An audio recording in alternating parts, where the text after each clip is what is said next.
A Machiavellian story of silent authority. Power does not remember the loud. It remembers the precise. In every room where influence circulates, there is a hierarchy invisible to the untrained eye. Titles lie. Wealth distracts. Noise deceives. Yet power itself listens only to one thing: internal authority.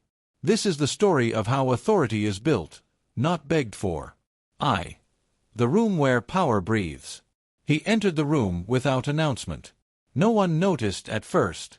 That alone told him everything.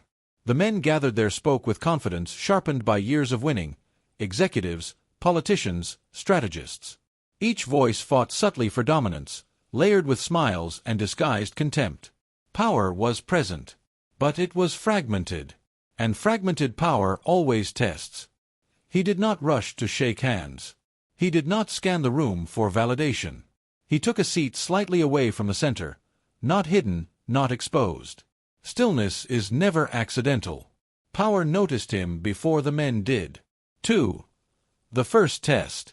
A conversation drifted toward him, sharp and casual.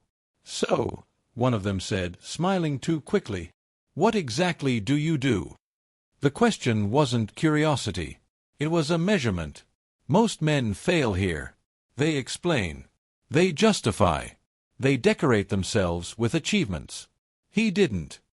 He looked at the man, calmly, and said, "I solve problems people prefer not to name." Silence followed. Not admiration. Confusion. Confusion is the doorway to authority. 3. Why power hates explanations. Power despises excess language. Because explanation is submission disguised as clarity. Those who explain reveal dependency. Please understand me. Please accept me. Power listens to those who speak as if acceptance is irrelevant. He spoke little, but every word landed. When challenged, he didn't defend. When doubted, he didn't persuade. When ignored, he didn't react. Reaction is the currency of the powerless. 4. The second test. Provocation. Later that evening, someone pushed harder. "You're quiet," another man said, leaning back. Usually means someone has nothing to add. Laughter flickered. A trap. The room waited for performance. He smiled, not amused, not offended. "Or," he said calmly, "it means the conversation hasn't reached depth yet." The laughter stopped, because power recognizes one of its own. V.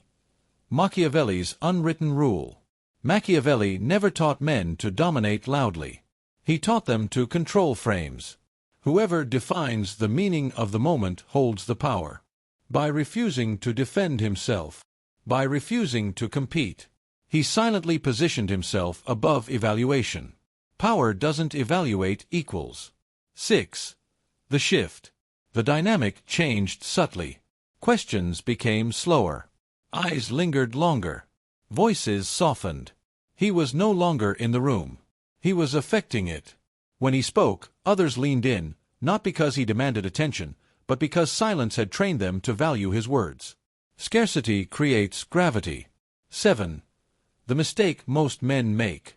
Later, a younger man approached him privately. "How do you do it?" he asked. "Get respect without trying." He answered quietly, "Because I stopped trying to be respected. I became whole first." Men chase influence without mastering themselves. Power can sense fragmentation instantly. Only those who are internally sovereign can stand unbent in elite spaces. 8. The final test. Authority. Near the end of the night, a decision needed to be made. Voices clashed. Opinions collided. Egos escalated. Then someone turned to him. "What do you think?" He paused. Not for drama, for accuracy. "I think," he said slowly, "the solution is obvious, but uncomfortable. And that's why you're avoiding it." No elaboration. No justification. The room absorbed it. Moments later, the decision followed his frame, not his words. That is power. 9. Why power remembers him. Weeks passed. Calls came. Invitations followed. Doors opened without knocking. Not because he asked.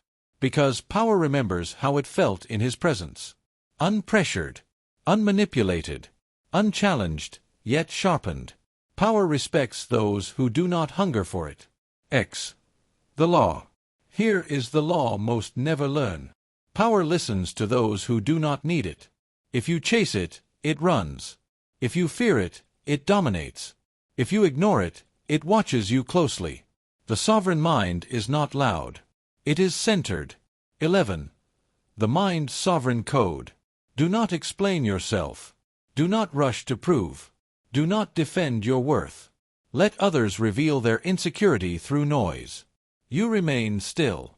Because still water reflects clearly, and power sees itself in you. Final word. This is not arrogance. This is alignment. When you stop performing for the world starts listening. Welcome to Mind Sovereign, where power is not chased. It is recognized.